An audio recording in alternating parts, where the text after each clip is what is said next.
update ng bayan. Maasahan anumang panahon.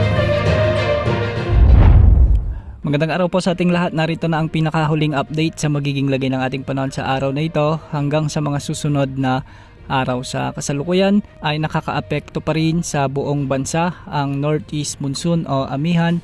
At sa ngayon magdadala ito ng maulap na kalangitan at mga mahihinang pag-ulan sa Bicol Region, sa may Eastern Visayas, Caraga, Aurora, sa may Quezon Province, Oriental Mindoro at sa may Marinduque. Mag-ingat po dahil minsan makakaranas sa mga lugar na ito ng mga panandali ang malalakas na mga pag-ulan. Samantala asahan din ang bahagyang maulap hanggang sa maulap na kalangitan na may mga kalat-kalat na mahihinang pag-ulan sa Metro Manila, sa nalalabing bahagi ng Luzon, sa nalalabing bahagi ng Visayas, sa may Zamboanga Peninsula at sa may Northern Mindanao. Dulot ito ng Northeast Monsoon. Para naman sa nalalabing bahagi ng Mindanao, asahan din ang bahagyang maulap hanggang sa maulap na kalangitan na may mga isolated rain showers and thunderstorms.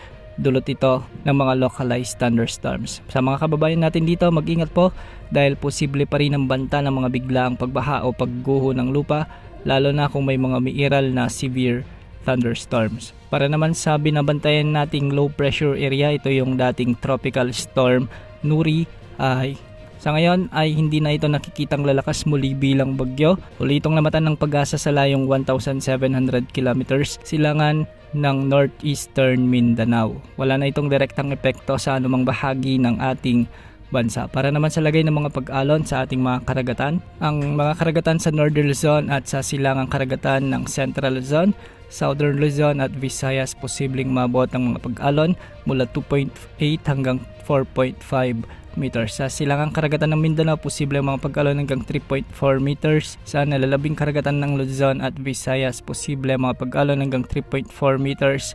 At sa nalalabing karagatan ng Mindanao, posible ang mga pag-alon hanggang 2.5 meters. Wala na tayong minomonitor na bagong nagbabantang LPA o bagyo na posibleng makaapekto sa ating bansa.